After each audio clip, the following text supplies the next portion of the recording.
امام علی رضا علیہ السلام کا مناظرہ دربار مامون میں۔ اس وقت کا دور تھا جب مامون عباسی کا حکومت پر زور تھا، عقل مند لیکن دھوکے باز سلطان۔ اس نے دیکھا کہ لوگ امام علی رضا علیہ السلام سے محبت کرتے ہیں، ان کا علم ہر شخص کو حیران کر دیتا ہے۔ مامون نے سوچا اگر میں امام کو ذلیل کر دوں کسی مناظرے میں تو لوگوں کے دلوں سے ان کا اثر مٹا دوں گا۔ یہ تھا اس کا پلان۔ ایک دن مامون نے اپنے وزیر سے کہا، تمام دین کے علماء، پنڈت، راہب، یہودی عالم، نصرانی پادری، سب کو بلاؤ، میں چاہتا ہوں علی ابن موسیٰ رضا سے سب کا مناظرہ کروں۔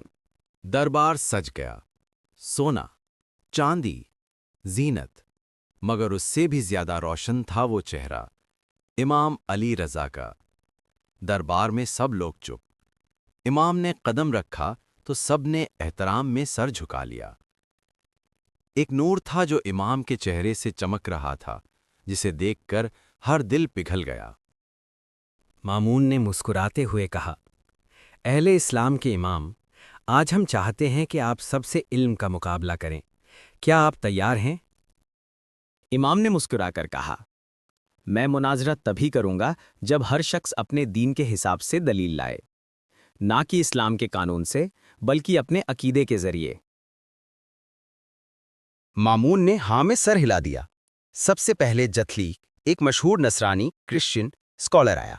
مناظرہ امام علیہ السلام اور نصرانی عالم کا۔ جاتلیق نے کہا، اے علی ابن موسیٰ، آپ محمد صلی اللہ علیہ وآلہ وسلم کو نبی مانتے ہیں، لیکن وہ عیسیٰ علیہ السلام کو کہتے ہیں کہ وہ اللہ کے بندے ہیں، جبکہ ہم مانتے ہیں عیسیٰ اللہ کے بیٹے ہیں۔ امام نے مسکرا کر کہا، اے نصرانی عالم، کیا تم اپنی انجیل پر ایمان رکھتے ہو؟ جتلیق، ہاں بالکل۔ امام، تو بتاؤ کیا عیسیٰ علیہ السلام نے زندہ ہونے کے بعد کہا تھا میں خدا ہوں؟ جتلیق، نہیں، انہوں نے تو کہا تھا میں اللہ کا رسول ہوں۔ امام نے کہا، تو پھر تم خدا کے رسول کو خدا کیوں کہہ رہے ہو؟ تمہاری انجیل خود گواہی دیتی ہے کہ عیسیٰ علیہ السلام روزہ رکھتے تھے، نماز پڑھتے تھے، دعا کرتے تھے۔ کیا خدا کسی اور خدا سے دعا کرتا ہے؟ دربار میں خاموشی چھا گئی۔ جتھلیق کا چہرہ زرد پڑ گیا۔ اس نے کہا، مجھے اور سوچنے کی ضرورت ہے۔ مامون کا چہرہ لال ہو گیا، اس کے پلان کی پہلی کوشش فیل۔ امام کا مناظرہ یہودی عالم کے ساتھ۔ اب مامون نے ایک یہودی ربی کو بلایا، ابن سلط یہودی۔ اس نے کہا، اے علی ابن موسیٰ، اگر آپ نبی کے بیٹا ہیں تو ہمیں ثابت کرو کہ محمد صلی اللہ علیہ وسلم واقعی نبی ہیں۔ امام نے کہا، اے یہودی عالم، کیا موسیٰ علیہ السلام کے آنے کی بشارت ابراہیم علیہ السلام نے دی تھی؟ یہودی، ہاں۔ امام، اور کیا تمہاری تورات نے محمد صلی اللہ علیہ وسلم کے آنے کی خبر نہیں دی؟ امام نے کہا، اے یہودی عالم، کیا موسیٰ علیہ السلام کے آنے کی بشارت ابراہیم علیہ السلام نے دی تھی؟ یہودی، ہاں۔ امام، اور کیا تمہاری تورات نے محمد صلی اللہ علیہ وسلم کے آنے کی خبر نہیں دی؟ یہودی چپ۔ امام نے کہا، تورات میں لکھا ہے آخری نبی احمد کے نام سے آئے گا، جو امیوں میں سے ہوگا اور وہ حق کا پیغام لائے گا۔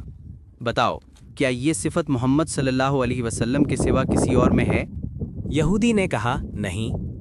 امام نے کہا، تو پھر کیوں انکار کرتے ہو؟ یہودی نے کہا، تمہارے نبی نے تلوار سے دین پھیلایا۔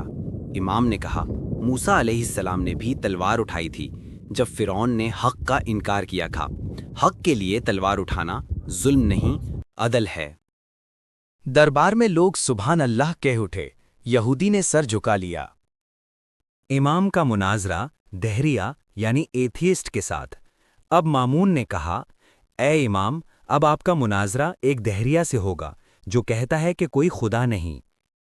دہریہ نے امام کو دیکھا اور کہا، اگر خدا ہے تو اسے دکھائیں۔ امام نے مسکرا کر کہا، کیا تم ہوا کو دیکھ سکتے ہو؟ دہریہ، نہیں۔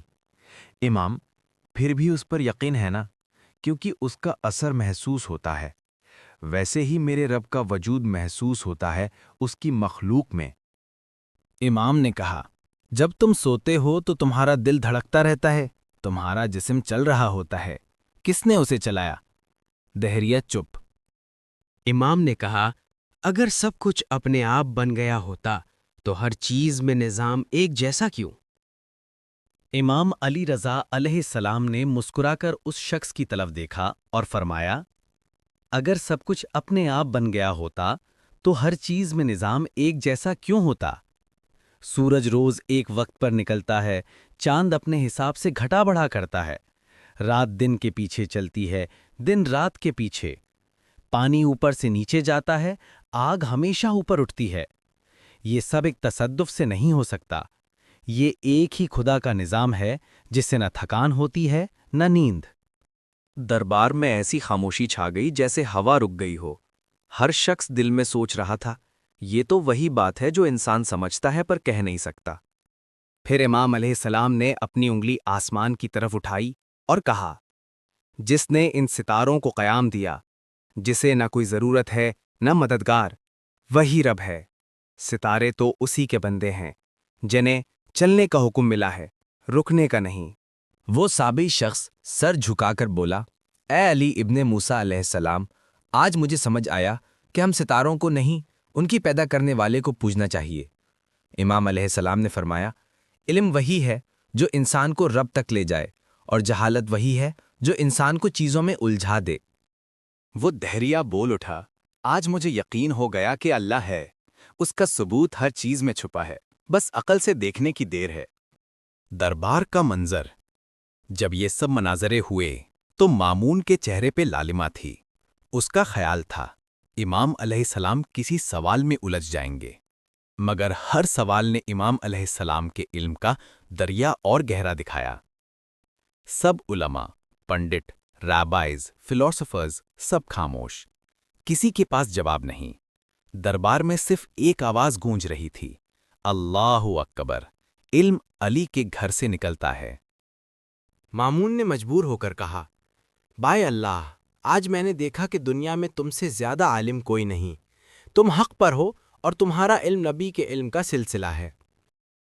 امام علیہ السلام نے بس اتنا کہا، علم وہ روشنی ہے جو اللہ جسے چاہے اس کے دل میں ڈال دیتا ہے۔ اور ویڈیو دیکھنے کے لیے لائک، کمنٹ، سبسکرائب کریں۔